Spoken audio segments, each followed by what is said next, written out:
home office rather than, from the phone. Apologies for the mess behind me, by the way, as things were done in the very last moment on my front. But without any further delays, I have the questions right in front of me. Thank you very much. We were flooded by questions, as always. I mean, this time we probably broke all records. Let me just check.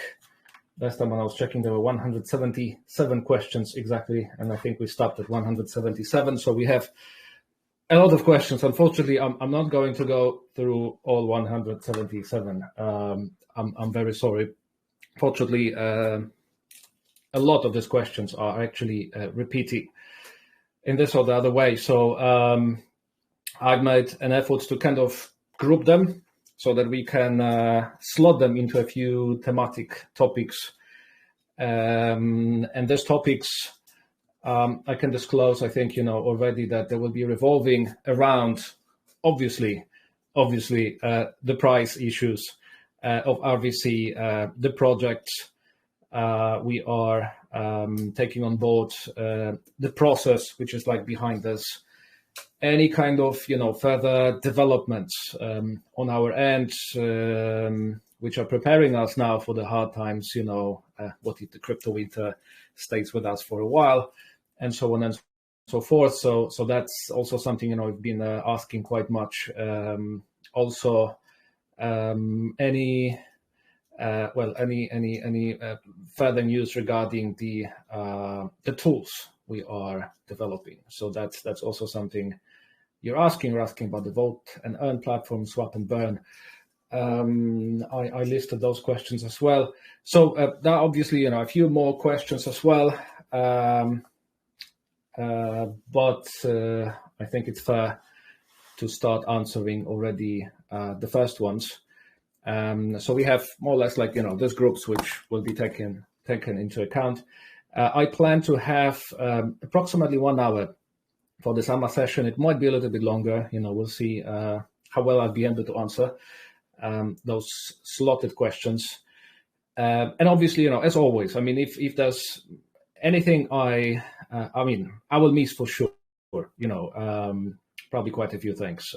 So we'll try to address those unanswered questions later on the Telegram channels. So I'll try to pay attention so that if there are any questions coming in from your end, obviously I'll try to step in. Well, either in person, I'll be talking to our admins as well to kind of be kind of aware and vary of the incoming questions after the summer session. If something requires, obviously, immediate answering. So, without any further delays, first group of questions. Let me read maybe three questions from the first slot, and the slot requires the slot here covers topic related to the project we have taken on board. We are taking on board. So the first question from this group is: how many companies does RVC intend to have on board by year end 2022, and how close are we to seeing any revenues and burning? Then how many contracts do you want to have signed, by the end of this year? Actually, very similar question. Related one, and this one is quite long as there are quite a few questions kind of grouped together here. The most important question from all of the investors has to be: when can we expect the first burning event using the startups revenue to happen, and will the official date and time of such event be publicly available, or the exact details will be kept in private to keep the price of the token stable? When can we expect the introduction of the very next wave of new projects to the voting panel, and will the new system that rewards us for voting be implemented beforehand? Not strictly related, but somehow related question, which follows up. How did the recent Luna crash affect the RVC and the team? is there any wisdom or safety measures for us to take from it and implement in RVC? Okay, so related to projects then.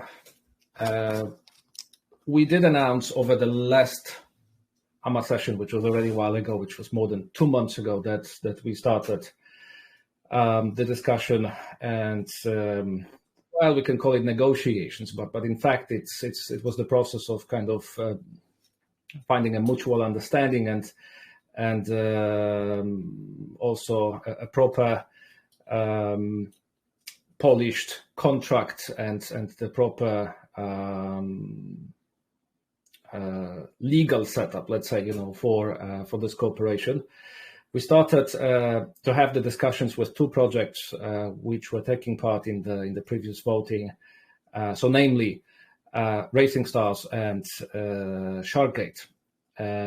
We've decided not to continue the conversation with Racing Stars for, well, a few reasons, basically. So we realized that, not in spite of some of the community members really kind of hoped for having this project to be approached and that we start the discussion. There was also, another group which was not really comfortable with the nature of business Racing Stars has been doing, and we kind of make a commitment to basically look, what was the mechanics basically of the first marketing promotions and basically how this business is expected to kind of unfold, within the next few months. So even if we went, we were crystal clear related to the nature of the business itself, and obviously we liked a lot and trusted the team. We thought that, if we're not 100% comfortable with the business itself and also like with its mechanics to be unfolded in the next few months, then we'll simply not pursue further negotiations. So actually, we are not discussing any further engagement with Racing Star currently. This is obviously not happening when it comes to Sharkgate. Sharkgate, I trust that literally like the last hearing some echo over here. I don't know why is that. Okay, I hope you can hear me well. Okay. So with the Sharkgate, I hope that these are literally next couple of weeks when we are polishing the agreement. It's not that the agreement is necessarily very complex. I mean, I think I tried to explain this over one of the groups quite recently. The thing is that we, even if we're kind of operating within you can call it a VC space. I mean, not being like a classic fund and the classic VCs ourselves, we still operate within the space. Now, it doesn't mean that we are using classic tools and the classic solutions the space normally operates with them. So we are not using already pre-prepared forms of the contracts. We have to create them by ourselves. We have to create basically all the formulas backing those agreements in terms of making sure that we are insured, from when it comes to, different properties of our corporation and basically future events. We need to make sure that all the mechanisms which we expect to see in terms of not only buying back the tokens or not only acquiring the revenue shares, but also like the nature of our future collaboration. So, how much hands-on Now, are we or how little depends, how this balance is being built here. So how much or how little we are supposed to intervene when certain things are happening. Basically, to make sure that at one hand we are well protected. At the other hand, the company obviously is having full freedom when it comes to basically doing its job, and us being part of the success, and not a showstopper, but rather providing as much assistance, as much help as possible. Having that said, still, I mean the contractual issues are quite complex here. So that's unfortunately something what's been taking quite much time. The good news is that once this is done, I believe that we'll be having a pretty good benchmark and pretty good examples and samples to be reused for the future contracts. So as said, I mean with Shargate we expect things to unfold on the positive note very, very soon. Obviously, we continue building the pipeline, and now explaining the nature of the pipeline. So you probably noticed already that we decided to focus also, apart from the off-chain projects, which has been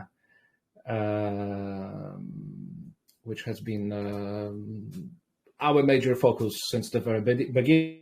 We decided also to focus on the on-chain projects, to give a fair chance to those operating within the crypto space already, and take advantage of the expected token growth of the price of the token, supporting or powering them. So first of all, we decided to kind of improve our investment policy and investment strategy in this respect. At the other hand, we also decided to narrow down the scope of looking for good projects on the off-chain side.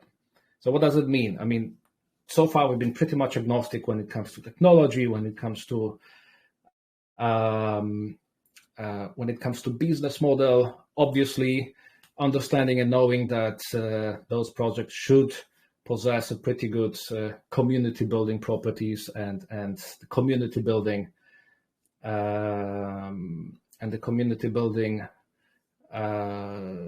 should be a pretty important aspect of their business models. Now we made it even more precise in the sense that every single off-chain project which is taken into account should have a fair prospect of being itself or having their products or services tokenized, meaning that we might want to look into those tokenization options as an element of replacing the liability created from the revenue sharing model, so that this liability might be at some point replaced in the future with a token or our token share when those tokens possibly will be generated at some point in the future. Now, not always this will be taking the place. Not always we'd like to beforehand secure such an option in a contract. But when it comes to just the decision, which projects we think are good to support or supply our pipeline, specifically, we've decided to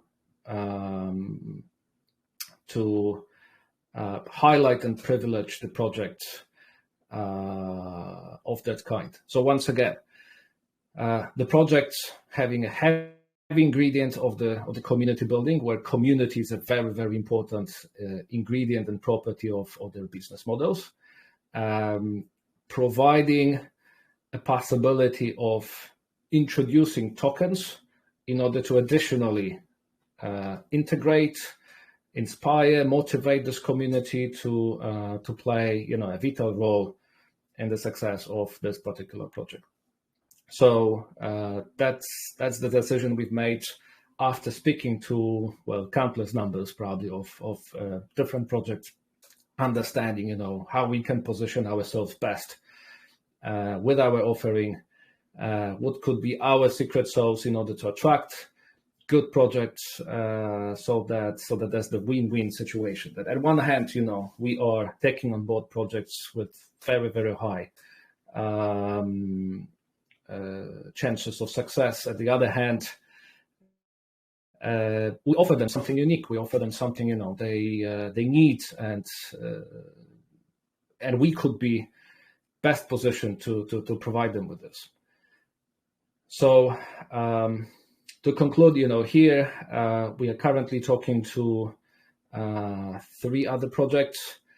The fourth one has been already selected. The fourth one is actually an on-chain project, and this fourth one will be presented to you over the voting panel. I can disclose, I think we'll be preparing a marketing outreach starting next week.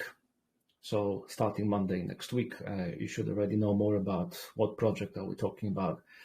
I'm super excited about this one. As the project, it's actually a rare gem in the crypto space. So you should be equally excited, I hope, as ourselves, and you will know more about it very soon. After that, there should be a steady inflow of the further projects, which are following exactly the scope and the space I've just described. This way, we also know that we are competitive enough towards other money being on the market, money offered, money sold, by classic VCs, by angel investors, by structured and unstructured organizations funding those projects. So basically, when it comes to what is going to happen with our pipeline, how many projects we can expect to be at least provided to the voting panel and disclosed to you.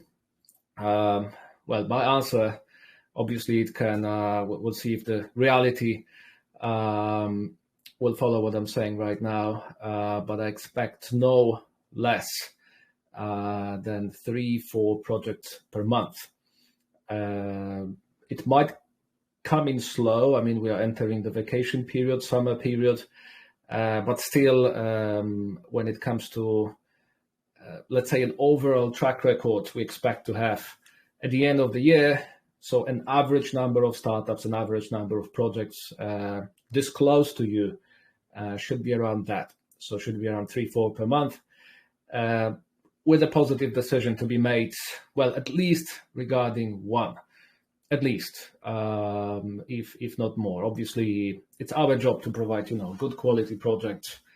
It's your job to help us decide, what is the way forward. Now, when it comes to, and that's the question I'd like to answer, or the group of questions I'd like to answer right now, because that's something related. Let me just try to find. Okay. These are the two questions which represent probably quite a few other questions I kept seeing, formulated in a similar way. So the first question from the row is like, if we are in for a prolonged crypto winter, how well equipped is RBC to weather the storm so it can flourish in the next bull market? And then the next question, how could Revenue Coin diverse its revenue streams apart from funding startups, looking at the professional developers surrounding the project that can grow up its market? Like you said, I mean, it's not necessarily the question related to now looking at extending the pipeline of projects. It is a question about, okay, what else can we do? So what else can we do in order to stimulate the price growth of RVC? Can we somehow diversify our revenue streams, not to be related so strictly to the market conditions, to the weather at the market? First of all, regarding diversification, I already hinted that we're talking about both on-chain and off-chain projects. On-chain is supposed to give us speed, is supposed to give us quicker access to liquidity. The downturn on-chain is obviously the weather. Now the weather is cold, which obviously would undermine any claim, from my end that a major focus on-chain projects right now makes sense and it's going to save us. Well, no. As an element of diversifying our investment strategy, yes, because it still, provides those first two features, speed and liquidity. But we need more than that, obviously, especially now. So now when it comes to off-chain projects, I also described, in my previous answer that we decided to narrow down the scope a little bit to be more precise, but also even more competitive on the market when it comes to formulating our USPs. USPs being unique sales propositions, and I can tell that from several conversations I've had with the funders, also with other VC funds, looks like that we do have such a formula, and it is attractive, and it does attract good projects. The projects I hope to be able to disclose, fairly soon. With the latest ones, I met over the Tallinn conference, a conference in Tallinn in Estonia, about which, by the way, I'll inform you more in the update video material to be released. I believe tomorrow, if I'm not wrong. But okay, other than that, other than pipeline projects, other than startups, what else can we do? So there's actually quite a bit, and we've been obviously thinking about it for quite a while. Those of you who saw our latest video update regarding the business trip to Switzerland, to Lugano, you probably know a little bit more about it already. So just to recap the information provided there, the ambition is to, first of all, tap into government-related initiatives which are having an ambition to kind of turn blockchain and crypto further towards the mainstream adoption. So one of such an initiatives is Plan B. And please don't take Plan B as us making a pivot from the Plan A. I mean, Plan A is still very much in place. Plan B is the official name of that government initiative of the municipality of Lugano. In other words, I mean, it's making crypto legal tender first in the municipality with ambition to spill it over the whole canton of Ticino, obviously further on from the canton of Ticino to other cantons, essentially entire Switzerland. Now, the reputation of the Swiss jurisdiction, also the determination and, well, I would say professionalism and a pretty much holistic approach the local government is taking towards this project. This project makes us super excited about this potential collaboration. So what exactly we want to do over there and how we want to tap into, the success. So first of all, making crypto legal tender in the municipality of Lugano means that suddenly all SMEs, especially SMEs at first, they will be heavily encouraged to adopt crypto as a payment method, obviously, initially. But then going beyond, there are obviously a couple of other properties, which we could take into account. But this basically means that automatically there's a hunger for a lot of solutions which can help in this adoption, in terms of transacting, in terms of holding, in terms of exchanging, in terms of securing transparency, and so on and so forth. So obviously, sky's the limit when it comes to determining, how many scopes and how many different angles can be covered here. So obviously, this already attracted quite a few big players, namely Tether, which is the main initiator of Plan B and the main partner of this initiative. And another major one is Polygon, which is setting up right now an investment fund targeting those, local initiatives. But apart from that, obviously the local universities are on board. There are quite a few other smaller and maybe not so renowned, but still members of this initiative. With us on board, this is giving us access basically to all those related initiatives. But apart from everything, the projects participating in Plan B, giving solutions, providing solutions to the local SMEs and the local market. So that's let's say first plan, to tap into something what is designed to last, what is designed, to take place and to be developed over the next 10 years. There are structural funds, which are also playing quite a role here. Now, looking at the Swiss market specifically, that's our focus right now. We're talking about InnoSwiss, which is like an equivalent, of the there are various funds and various projects at the EU level, but let's say Erasmus providing funds at the EU level in InnoSwiss provides those structured funds to domiciled projects domiciled in Switzerland. And this is all done in collaboration with the local university. So that's why collaboration with the local university, and again, what I mean by collaboration, so tapping into projects and tapping into initiatives taking place at the technology transfer centers, blockchain research centers, technology labs, and so on and so forth.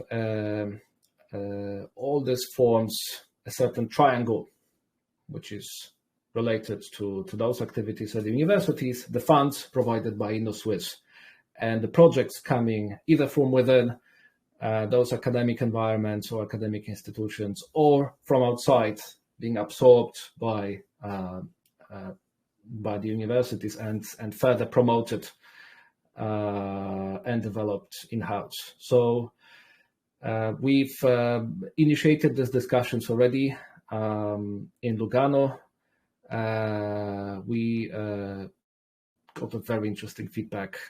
We kind of know the angle specifically with which we can approach this triangle and to tap into this, and that's yet another form of us to provide services, to do what we do, to take care of the good promising projects being developed to be market ready, and at the other hand to have secured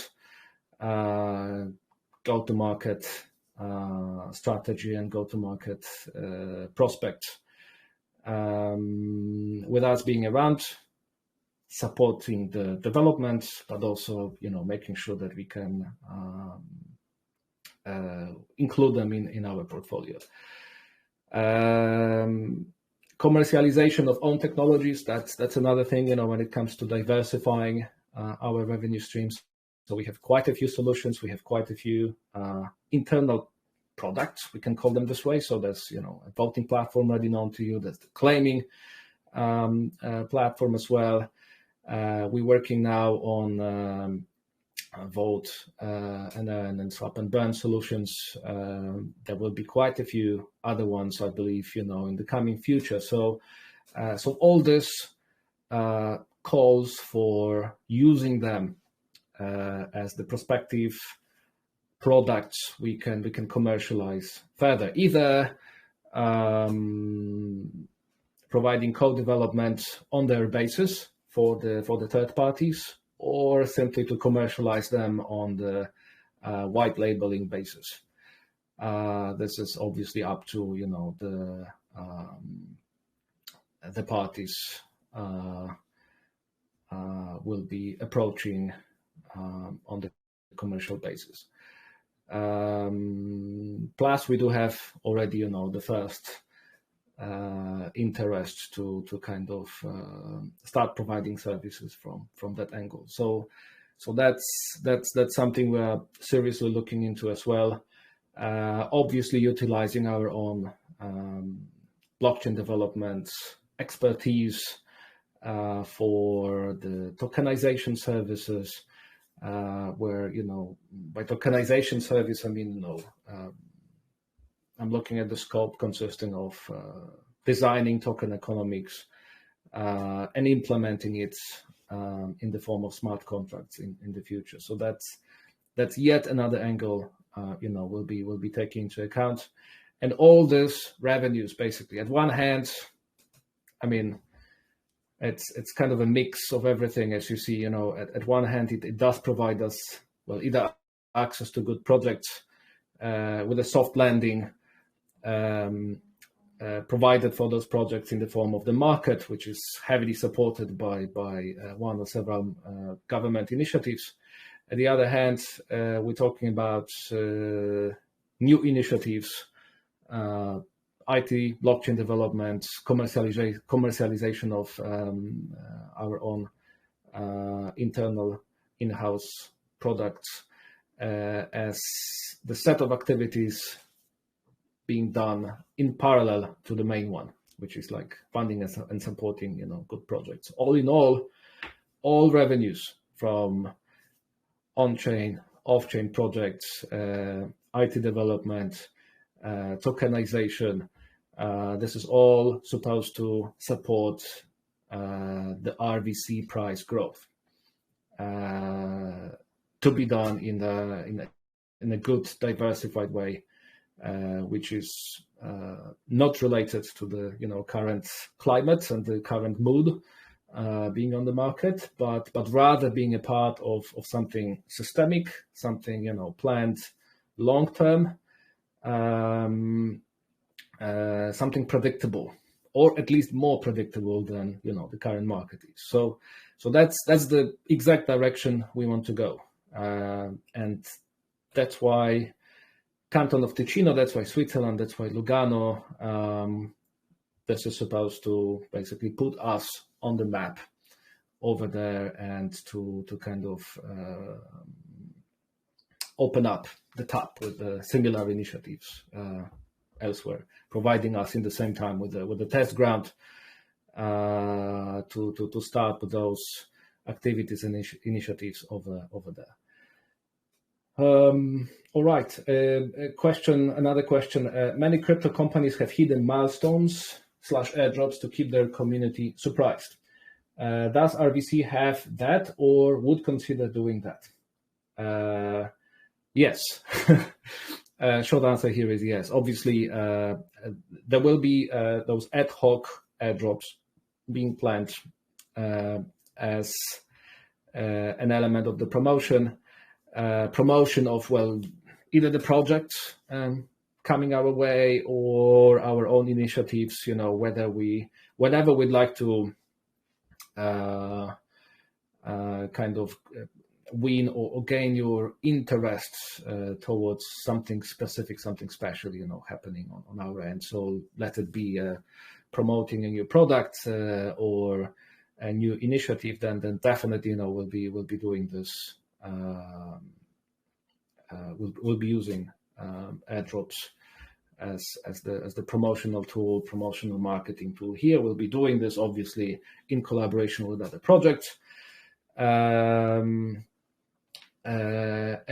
to maybe spiel this question a little bit further towards other questions related to our products, let me just bring in two other questions, which are, okay, question number one: the next destination on our roadmap is the vote and earn feature. How will this benefit the RBC holders, portfolio companies, and the whole revenue coin ecosystem? The next question is question to the swap and burn mechanism. What are your plans to the purchase price of startups tokens via the RBC token? Will their price be equal to the pre-seed / pre-sale price of the chosen project? How will the vesting period of such purchased tokens look like? Okay, so vote and earn platform is very much in the making, and maybe I wouldn't like to commit to the exact date, but we are weeks.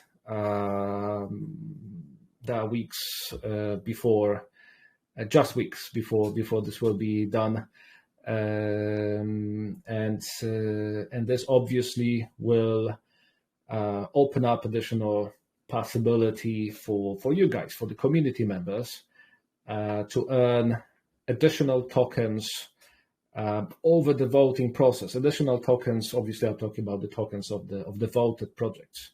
So the idea here is that those projects allowed to be highlighted over this voting panel, that would be providing revenue coin community with their own tokens, and you will be rewarded for taking part in the voting process. That's basically how, in the simple words, it's supposed to look like further on.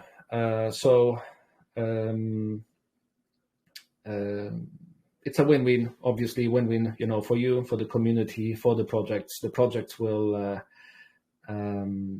get a certain level of exposure, and this exposure is important because it's not just you either supporting or not supporting a given project. It's also you essentially becoming its own quiet community.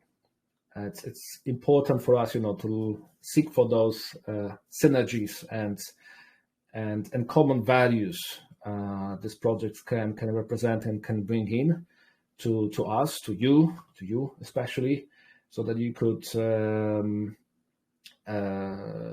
step in and start supporting this project independently. So through the voting panel and the voting process, those projects are expected to be introduced to you and to be fully embraced and understood, incentivizing you additionally with their own tokens to give a closer look to that. The swap and burn mechanism, long story short, yes, like swapping RBC tokens to the tokens received from the participating projects. Here the question is like, okay, what are the conditions exactly? Like, what value those tokens will be having, at what stage of at what sales stage those tokens will be released to us. And yes, I confirm, they will be coming at the seed / private stages. So very much before, they will be disclosed to the wider publicity. I cannot really answer the kind of the question related to the vesting periods. I mean, I would expect, as it's a common practice, for now, that these vesting periods will be simply embedded in those sales stages. So each of those stages, namely be pre-seed, seed, private, they have already their own vesting periods, and once provided or acquired by you, they will be acquired together with those properties, with vesting periods being one of those properties, obviously. So we don't feel like we can have any special conditions, additional special conditions, when it comes to the vesting period. Vesting period would be as is as it is designed for each of those stages. Okay. Moving on. The time is really going fast, or I'm probably talking too much, being focused on just a few of those specific questions. Okay. Question. There are quite a few questions related to listings as well, as always, obviously, as apparently, this is the topic which keeps being interested for you. Question number one,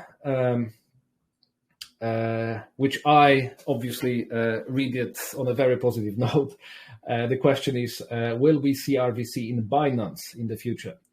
And there's another question related. Hi, Jarek. My question is if RVC tokenomics can be accepted by an existing tier 1 exchange. And I understand the second question as do we have everything, what is required, what is expected by a tier 1 exchange? Can we ever be listed there, or is there anything which is currently stopping us from being listed at the tier 1 exchange?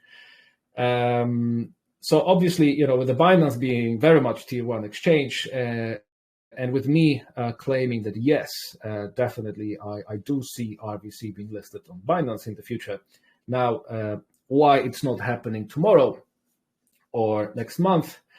The answer is very much, I wouldn't say it's within the tokenomics. It's more about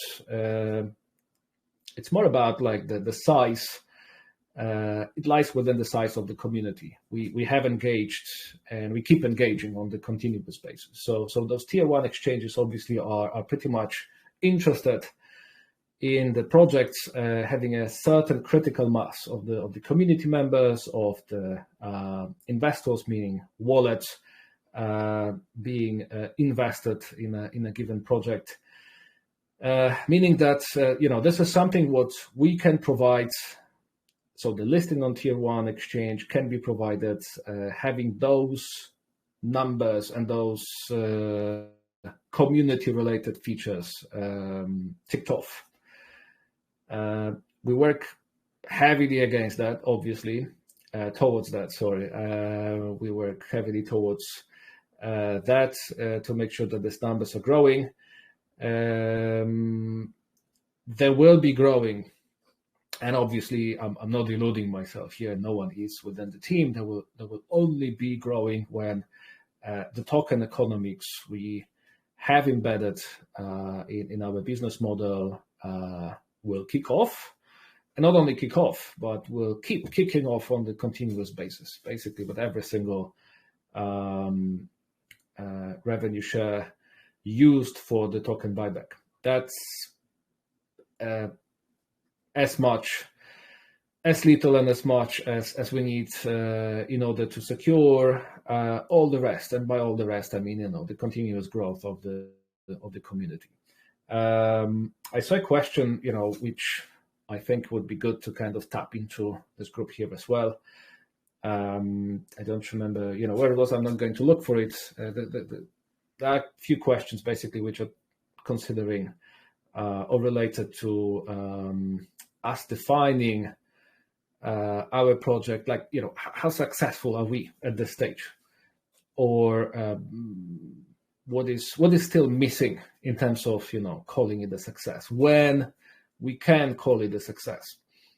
So when this moment will finally come. And to be honest, I wouldn't determine the project success at this stage, even if, what we've done, I think we've done quite a lot, just, looking at the work done over the last well, almost 6 months since January this year, like, considering all projects approached so far, the preparation for the legal preparations done for the onboarding, related to onboarding them and bringing them towards our portfolio, the internal tools being developed, engaging further the community, the listings, and so on and so forth.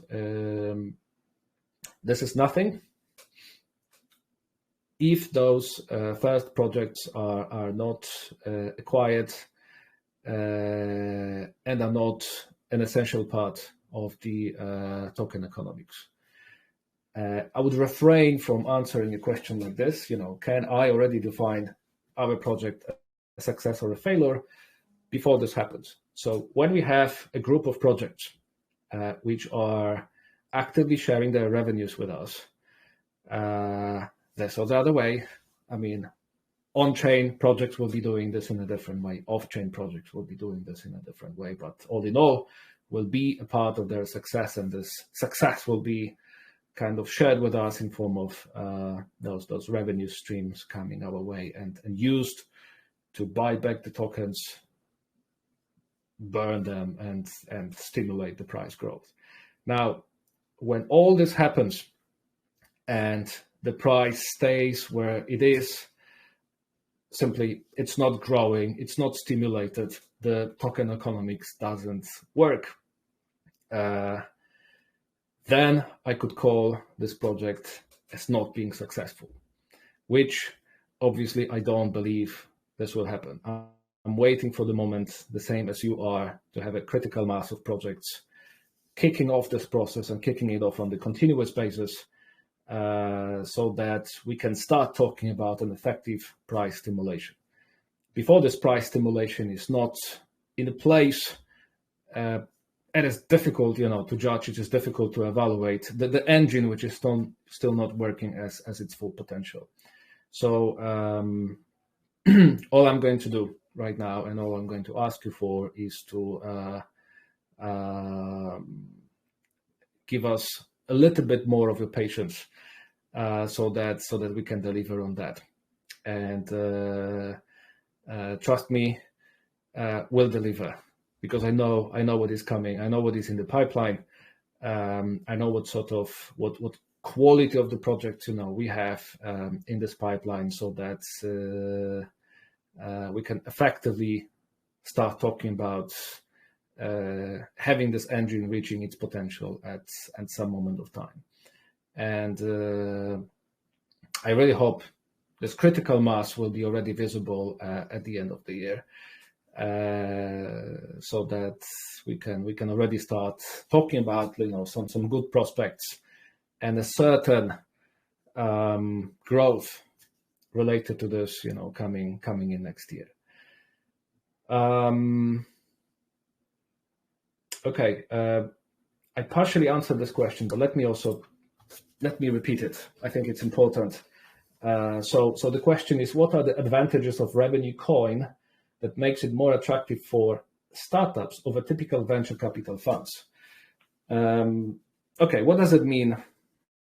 A classic offering of a classic venture capital fund. So apart from the fact that a classic VC takes equity and we don't, a classic VC, and I'm just talking, let's say, I'm still talking about so-called smart money, so that the VC is not just giving money and basically standing still, waiting for the return at some moment in time, but the VC is very active in terms of supporting this project with the know-how, with a certain level of expertise they have, with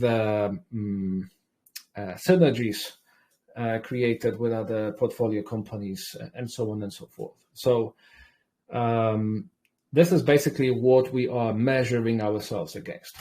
This is the classic stream and sort of services provided by classic VCs. So I already know, I've seen it many times this year, and that's why over the first question or the bunch of questions, I gave you the answer. How we diversify ourselves, how we differentiate ourselves, from this classic offering.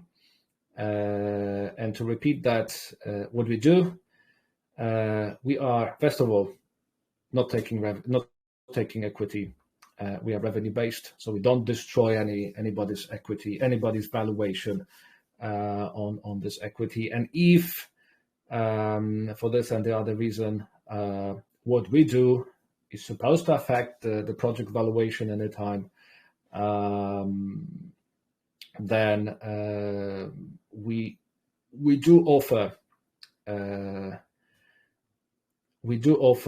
something what we call growth money and the growth strategy.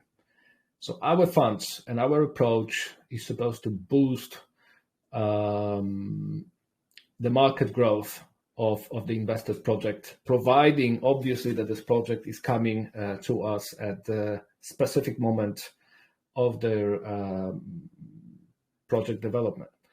So something maybe what I haven't mentioned before is that apart from the specific angle of the projects where we look at this community building aspect and the community playing vital role in their business models, we're also interested in projects which are product ready, meaning or what is making them market ready in the sense that they can start selling because they already have something viable to be offered to their communities.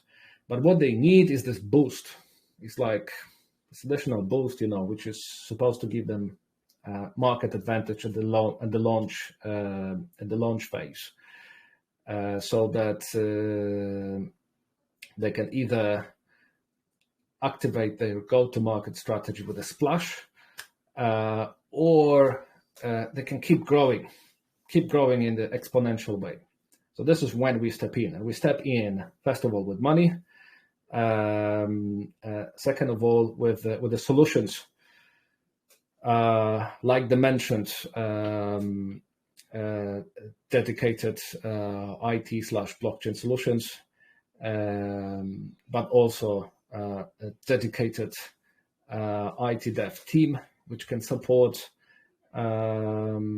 this project to be successful. We can support these projects with its further tokenization. So the moment when we detect any potential related to a token playing or incentivizing this project's community further on, so that it can give it an advantage towards other projects like that, or from this space, in order to differentiate it successfully, sticking out from the crowd and selling better, then we do that. And then we use our expertise when it comes to designing sound token economics for a project like this, putting it in place in terms of the project development, IT development. Then obviously we do that. And that forms a package of our offering. Last but not least, I think I haven't mentioned this earlier, but you are super important in this process as well. So what is the true market differentiator of revenue capital when it comes to the VC space is the community. Absolute majority of the VC funds, they don't have their own community. They are, formed by fairly small group of investors, forking out money, giving special conditions to this VC to play, and the special scope of projects to invest in, accepting a certain level of risk. In our case, it's the community. It's the community which is now providing an opinion about the project, is reacting in a certain way to those projects being exposed to it, and potentially serving as an asset, meaning that you might be acquired by those projects to become first movers, marketing supporters, contributors, and so on and so forth. This is something which is extremely rare when it comes to the offering received by the project. Maybe not so rare when it comes to on-chain projects, but especially when it comes to those off-chain ones, when majority of the investments, over there is still done in this old school classic way. What we offer is quite innovative and quite appealing to the projects we are talking to. So I believe that we have a combination of know-how and combination of solutions which is sticking up, and I know it. I mean, I can tell with a certain level of confidence that it works, as we already run those discussions and those interactions with both VCs and the projects, at least over this last few months, so that we have a certain feedback when it comes to that. Okay. The next question: how do you quote unquote force startups that you invested in to actually do the buybacks and burn the revenue tokens? Is it legally possible? I'm going to answer this question very quickly. First of all, well, we don't have to force anyone. I mean, that's why we have a contract in place to specifically touch on that topic. Companies themselves are not responsible for buybacks, so they're not responsible for the transactional part of our token economics. We have to acquire a certain portion, a certain percentage of their monthly revenues.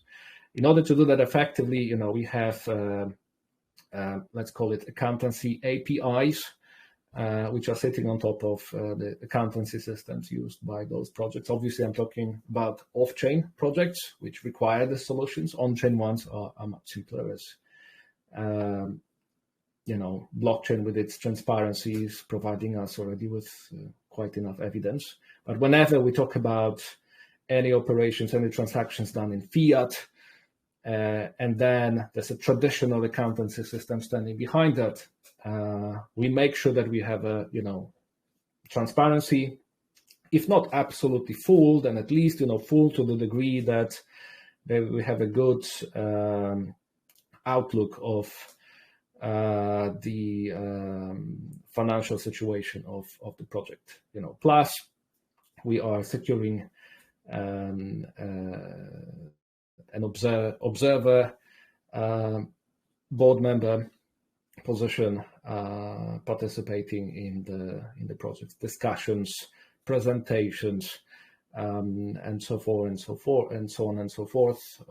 Also the financial meetings or financial related meetings, so that we have a good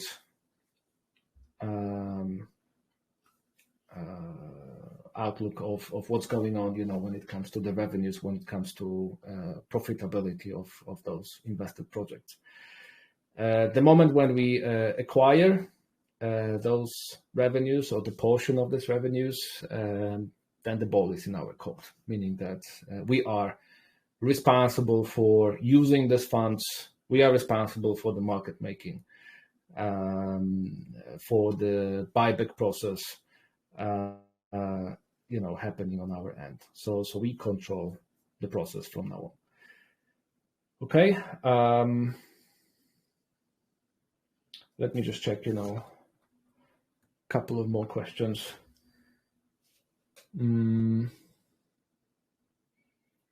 Okay. The next one.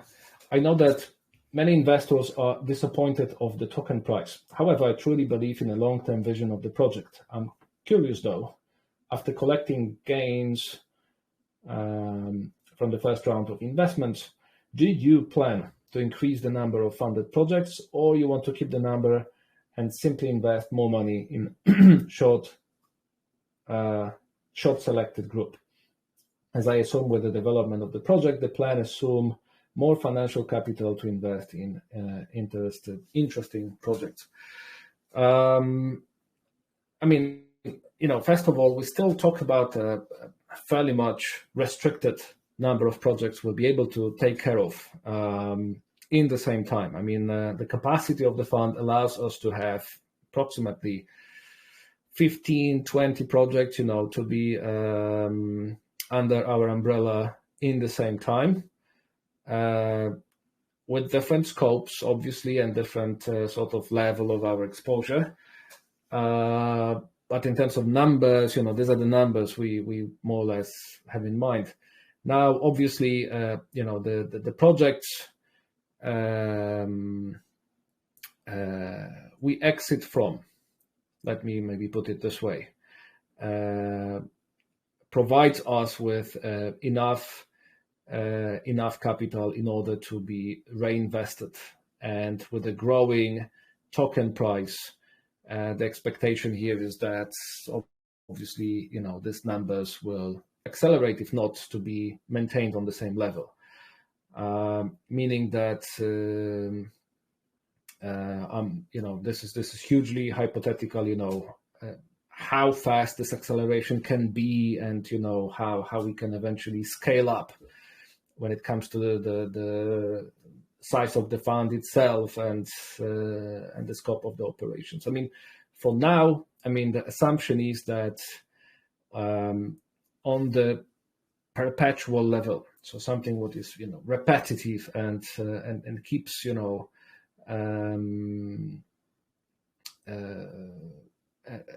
and we keep having a certain number of projects in our portfolio.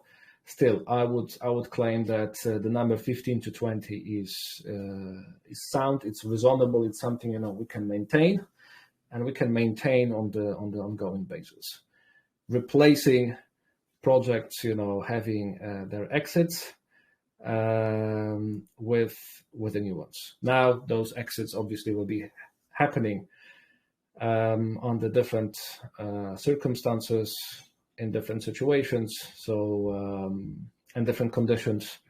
But if they happen, then they would secure new projects coming in their place. Okay.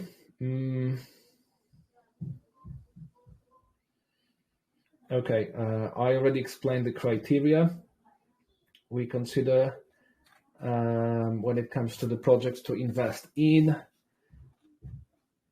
Okay, that's a good question, and I'd like to address this one here as well. What are the monthly expense amounts? What is probably the monthly expense amount for revenue capital, or what are the monthly expense amounts for our company? It seems like there's a lot of traveling, conferences, salaries, IT, and lawyers. Where does the money come from to pay for all this? So, and there were a couple of more questions related to that as well. So, what's obviously, it's super clear. The concern is that, well, the market is bearish. We might not grow fast enough. There might be certain delays, and we keep burning cash. How long can we do that? So, what is our burn rate, and until when we can survive if nothing changes? This is a very, very legit and understandable question, obviously. So the message from our end, first of all, is that we have a certain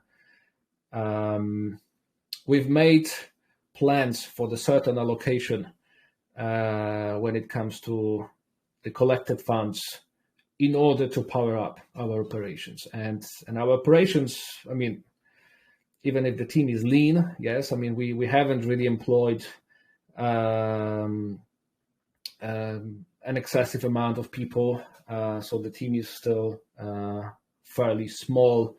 Currently, if I'm not wrong, we are just a little bit above 10 people when it comes to everyone involved.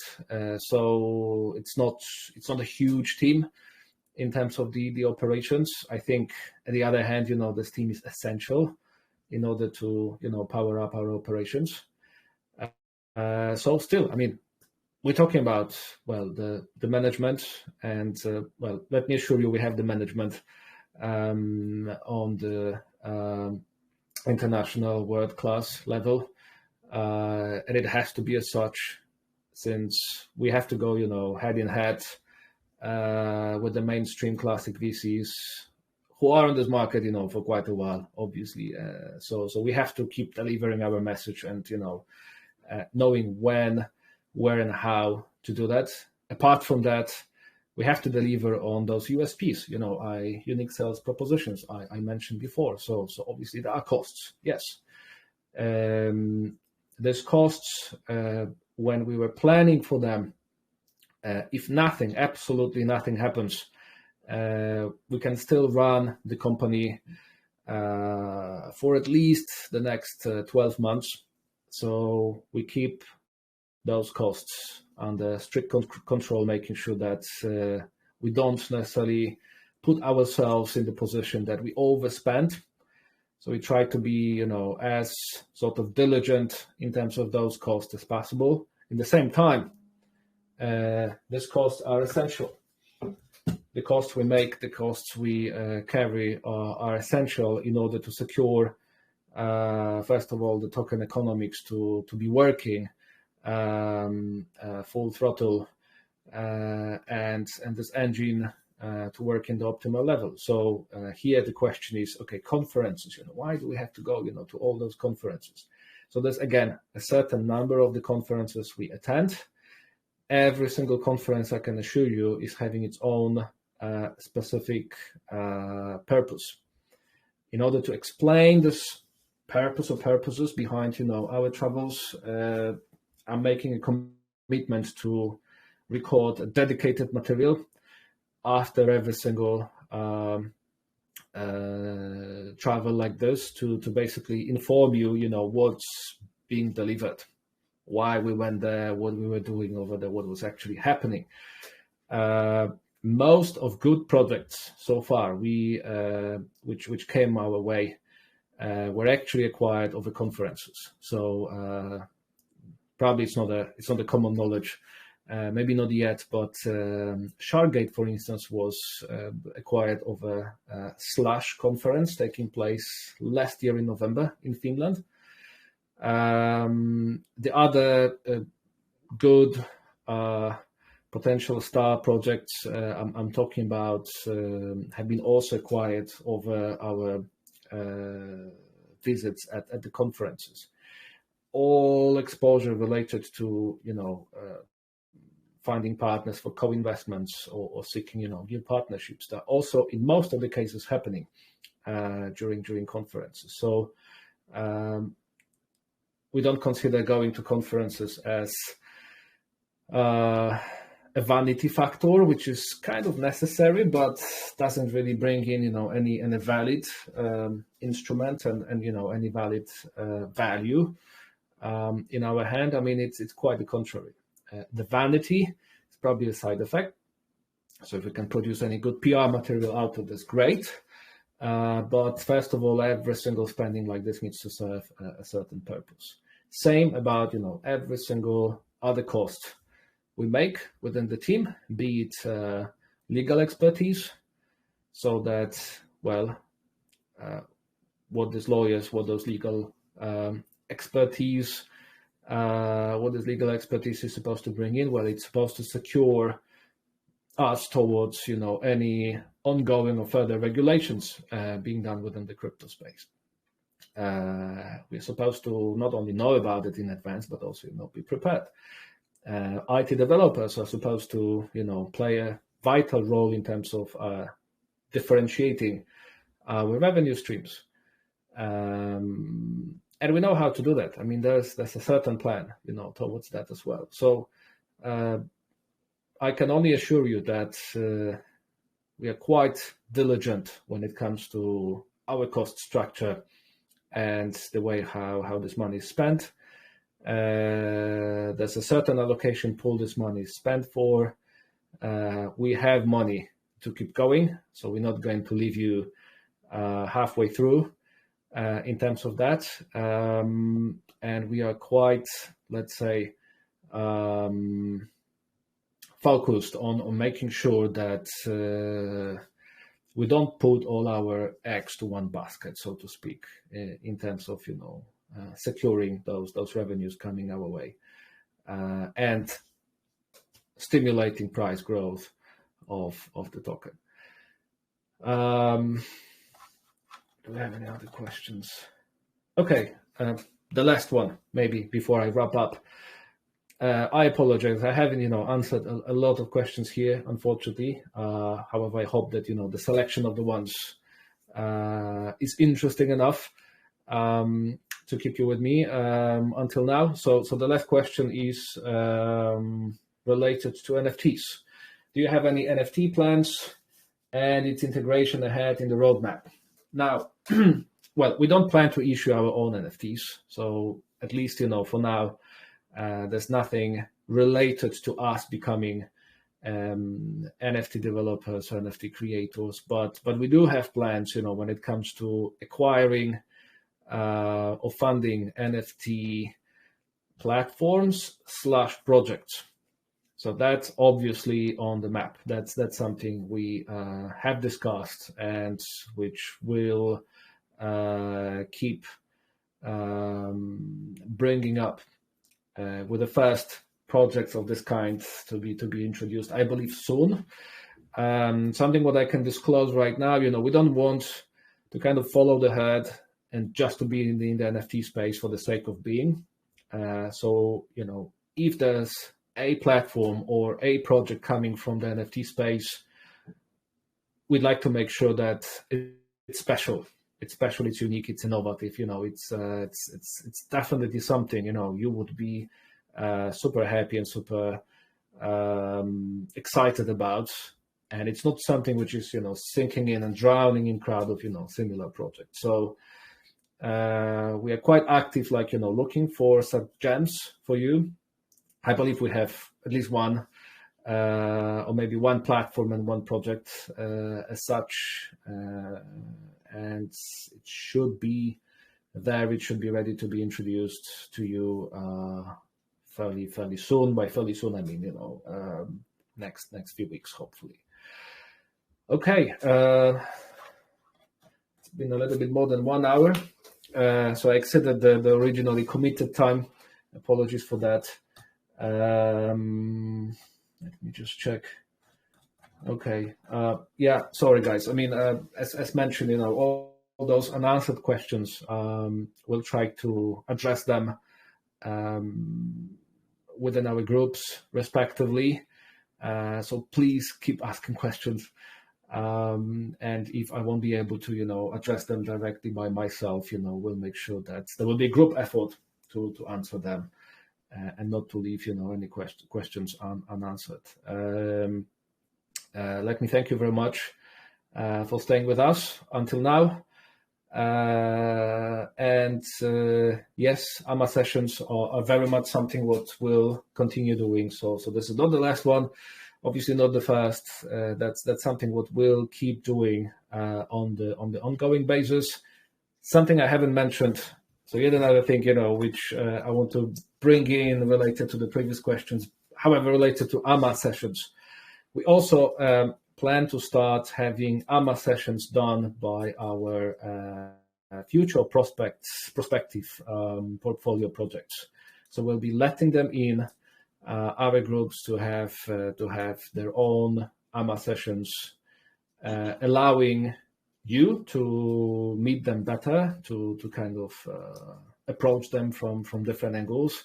I'm quite impressed again, by the number of questions you keep sending. So I'm pretty sure that, sessions like this done for the projects which will be later on voted for and possibly invested in, those AMA sessions can help in the decision making and to shed some more light on those projects. Okay, so that's also something what we're going to inform you about, disclose fairly soon, starting with the project I mentioned, which will be announced next week, and joining our voting platform fairly soon. All right.